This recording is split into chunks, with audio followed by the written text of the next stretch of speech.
সেদিন অভিজ্ঞতাটা কিরকম ছিল? ওই দিন আসলে আমরা কোনো মাইক পাচ্ছিলাম না। আমরা তো প্রত্যেকদিন এত বিশাল জমায়েত আমাদের তো সেখানে দাঁড়াতে হলে আমাদের একটা মাইক লাগে। তো সেই দিন আমি সকালবেলা থেকে যখন আগের দিন রাতে আমি কথা বলে নিয়েছি যে সকালবেলা আমি মাইক পাবো, কিন্তু সকালবেলা যখন আমি ৯টার থেকে যোগাযোগ করছিলাম যে মাইক কখন আসবে, আমরা কখন পাবো, তখন আমাকে জানানো হচ্ছিল যে আমাদের তো মাইকের এখানে দোকানের সামনে এসে বিজিবি পুলিশ অবস্থান নিয়েছে, মাইক আমাদেরকে যেতে দিবে না, আমাদের ব্যাটারি খুলে নিয়ে গেছে।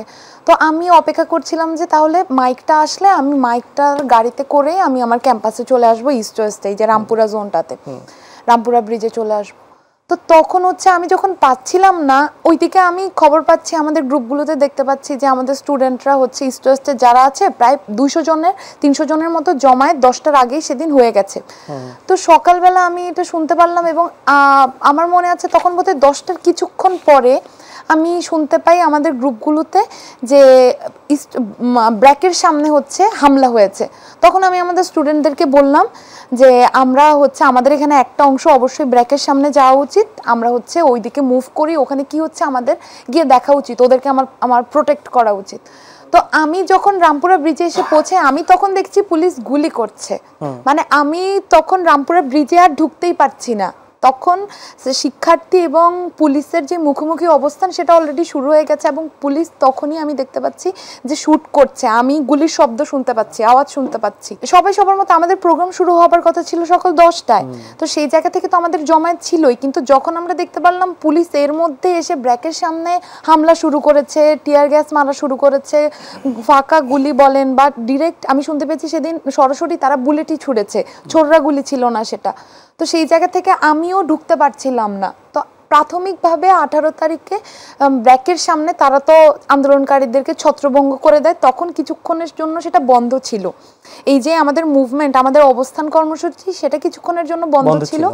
এরপরে যেটা হয়, কিছু সময় যাওয়ার পরে পুলিশ আবার ব্যাক করে আমাদের ইস্ট ওয়েস্টের সামনে তারা অবস্থান নেয়, আমাদের বিশ্ববিদ্যালয়ের সামনে যে রাস্তাটা সেখানে তারা আসে এবং আমরা দেখতে পাই যে তারা তো আমাদের সাথে কোনো ধরনের কমিউনিকেশনে যায়নি, তাদের কমিউনিকেশনটাই ছিল গুলি, টিয়ারশেল এবং সাউন্ড গ্রেনেড। তো ওই অবস্থায় স্টুডেন্টদের মধ্যেও এই স্পিরিটটা ছিল যে তোমরা আমাদেরকে দমাতে চাচ্ছ, এখানে পিছু হওয়াটা মানে কি, গুলি খাওয়া, আক্রমণ করা তার উপরে পুলিশের জায়গা থেকে, সেগুলোই হচ্ছিল। তো আমাদের কথা ছিল যে তোমরা হটবা, তোমরা এখানে আমাদের ক্যাম্পাস, এটা আমাদের এরিয়া, তোমরা এসে স্টুডেন্টদের উপরে এরকম নির্বিচারে তোমরা হামলা করতে পারো না, গুলি ছুটতে পারো না। তো সেই দিন আসলে স্টুডেন্টদের যেই ক্ষোভের জায়গা এবং নিজেদেরকে রক্ষা করা, আত্মরক্ষার যে জায়গা, সেই জায়গা থেকে পুলিশকে হটানোর জায়গা থেকে সেখানে স্টুডেন্টরা, প্রত্যেকটা স্টুডেন্ট তার নিজের জায়গা থেকে সেখানে আমরা অবস্থান নিয়েছিলাম এবং শেষ পর্যন্ত যেটা হয়েছে যে পুলিশ আসলে পিছু হটতে বাধ্য হয়েছে।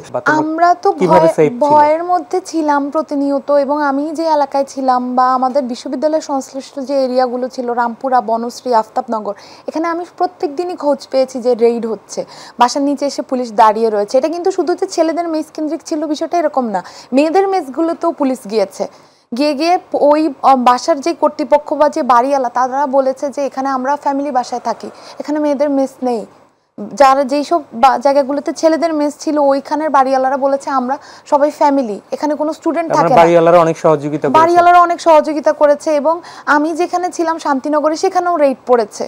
তো আমরা ওটার জন্য প্রস্তুত ছিলাম যে আমাদেরকেও লোকেট করা হচ্ছে এবং আমাদেরকেও তুলে নিয়ে যেতে পারে, এই আশঙ্কার মধ্যে আমরা ছিলাম। এবং শেষ পর্যন্ত হয়তো প্রাইভেটে মানে আমরা যেই দুইজন সমন্বয়ক রয়েছি, কোনো জায়গা থেকে হয়তো আমরা কিছু পদ্ধতি অবলম্বন করেছি, যেমন আমরা সিম চেঞ্জ করে ফেলেছি, আসাদ রনি যে আমার সাথে বসে আছেন ওনার সিম উনি চেঞ্জ করে ফেলেছে, আমরা ফোন বন্ধ করে রেখেছি যাতে আমাদেরকে লোকেট করা না যায়। তো এই আশঙ্কাগুলোর মধ্যে আমরা প্রতিনিয়ত ছিলাম এবং আমাদের পরিবারও আমাদের ব্যাপারে এই কনসার্নের মধ্যে তারা ছিল।